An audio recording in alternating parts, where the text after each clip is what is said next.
in here. I made it just in time. I'm like, God, I might not be here when you want me, but I'm gonna be right on time. But I'm here. So we back for another 28 days of Black History Month, y'all. This is day 9.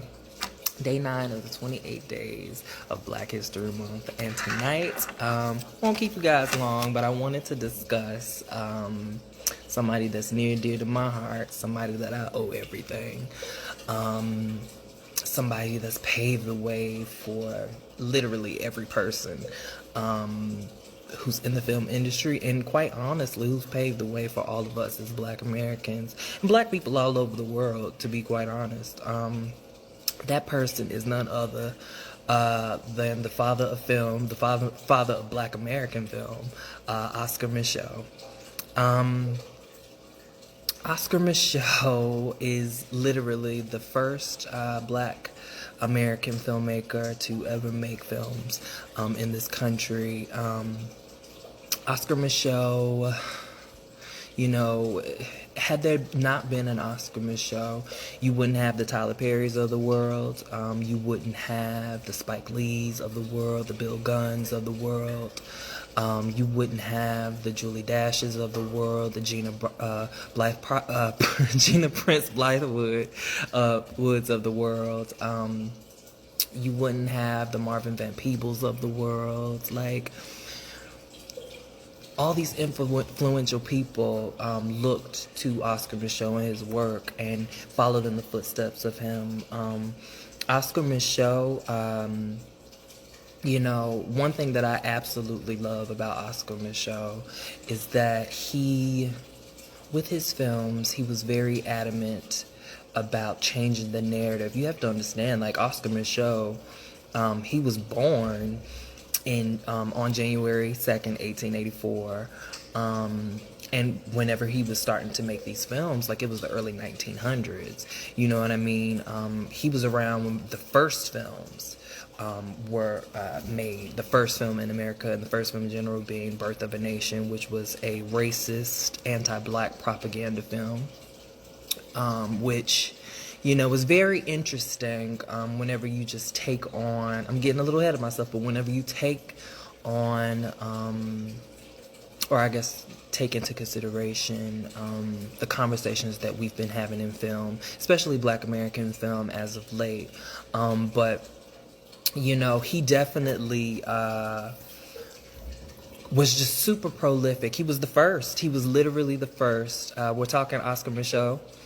Oscar Micheaux is originally from Metropolis, Illinois. He comes from a family of, they were farmers, they farmed, but in his beginnings, he of course he farmed, but he has always been just super, like, he was always known for being just a super, like, savvy business guy. Like, he was the kid, he grew up in a family of 13, he was like number 5, but he was always the rebellious one. He was always the one just super savvy, just super charismatic. He was the one that was out selling, doing the work.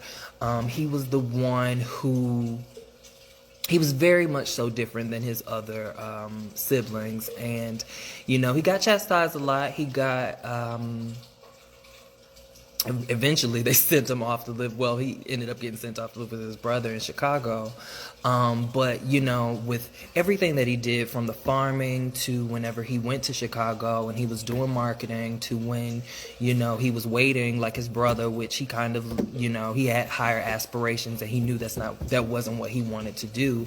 From whenever he became a porter for trains, which is basically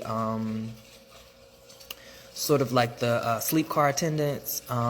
Porters back then, a lot of the porters back then were, they actually looked to hire ex-slaves, descendants of slaves. So Black men, a lot of the time, were in these positions, serving, being servants, shoe shining, taking care of the sleeper cars, and organizing them, waiting on white folks. he did that for a while. And during, all of these different jobs that he did, what I love about him so much is because I always, even prior to even learning about him, one of the things that I always sort of look to with these jobs, because, when you out here doing this sort of thing, and just in general, whenever you're doing any job, I always tell myself, like, I'm approaching this job as an apprenticeship. Like, I'm not about to waste my time and just sort of slave away at these jobs and not get anything out of it, right? Oscar approached these jobs like that.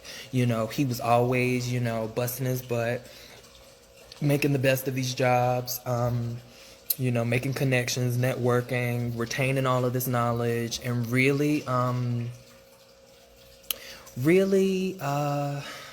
using this information to progress himself to where he wanted to be, regardless if he knew exactly where he wanted to be or not. His idea was, I'm going to make something of my life. I'm not going to be, sometimes with Oscar, just from my studies and stuff like that, and just research,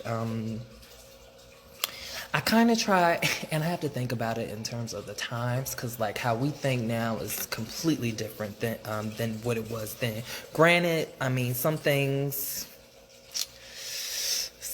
not so much. And there's always, I always say, regardless of how you feel, you always have grace for your people. Oscar was very much so. I don't want to say that because I don't want to but sometimes he could have that kind of bootstrapper kind of mentality. Like, I'm going to pull myself by the bootstraps. I'm going to go out here and find the work. I'm going out here and make a better situation for myself, I'm going to, which is great. In theory, you want to have that kind of approach. You want to, have control of your life. You want to, create your reality. You want those things. We all want those things. But especially in those times, the situation wasn't the same for everybody. And, that conversation I could go into. Maybe I'll do a whole other video. But you're talking about ex-slaves. You're talking about people who a lot of the time were sharecroppers and still working on farms or trying to find jobs here and there, just super poor, not really having much. After Oscar did his porter gig for a while, he saved tons of money, saved thousands of dollars. He ended up going west and he became a homesteader. Within that time, he had acres and acres of land and really busted his butt and made hella money doing it, and he was pretty successful. I can't deny the go-getter. I will never deny the go-getter. I don't think in terms of when you're talking about blackness and when you're talking about, our situations, it's not always a one-size-fits-all sort of thing. But at the same time, I definitely think, he went for it and, he did everything he said he was going to do. He didn't let his circumstances hold him back, which I can appreciate as well. You know what I mean? During that time, he'd entered a marriage. One of his kids was stillborn. There's a lot of stuff going on there. The marriage didn't last. There were some familial issues and that sort of thing. But, like Oscar, he used that situation. He started to actually write for the Chicago Defender, which is a very prolific newspaper, just chronicling the lives of black folks during the time and the oppression. And he would actually write about him being a homesteader and just working on farms and what that was like and his experience with that. And during that time, he was also always just trying to convince his community, yo, out west is where it's at. This is where we need to be. Come out here. Let's build here. Let's do this. Let's do that. He was always just super adamant about his people, which, you also can appreciate. But, everything ain't for everybody. And, people have to do things in their own time, and people have to come to things in their own time, and people, you know, all of our situations aren't the same, and at the same time, you know,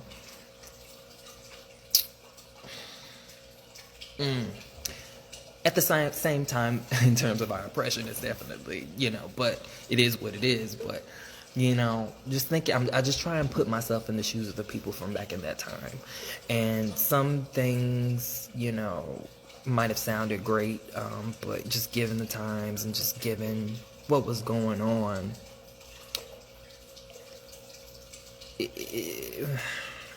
you know, with that being said,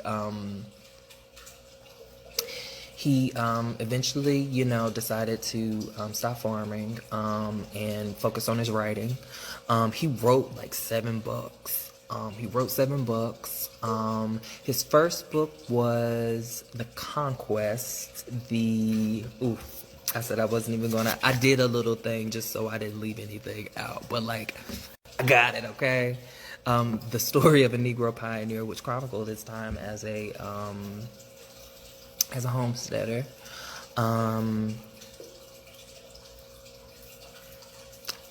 That came out in 1913, and basically, I thought it was 9. Okay, like 5%. I've been gone all day, y'all.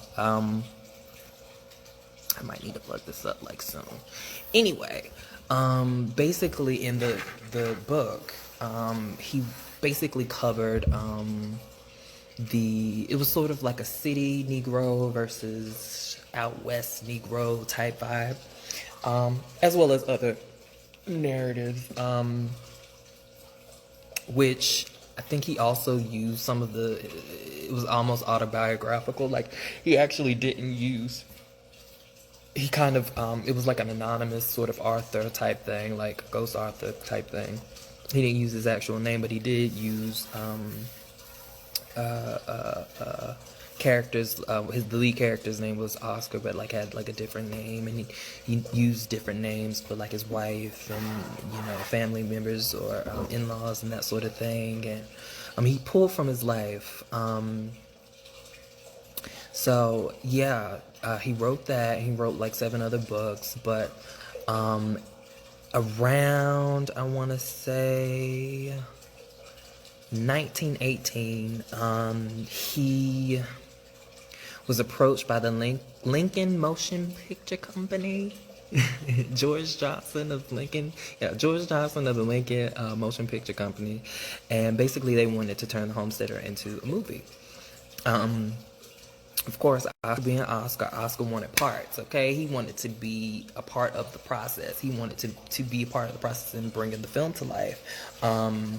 They weren't trying to have that, so Oscar was like, well, you know what? I'm going to take my film and I'm going to make it myself. And that's exactly what he did. And the next year, the film was made. That was his first film. His second film, which is the one that I actually watched last night, which was called, how did I forget the name? Oh, it's not even here. How did I forget it? I was about to call it something else.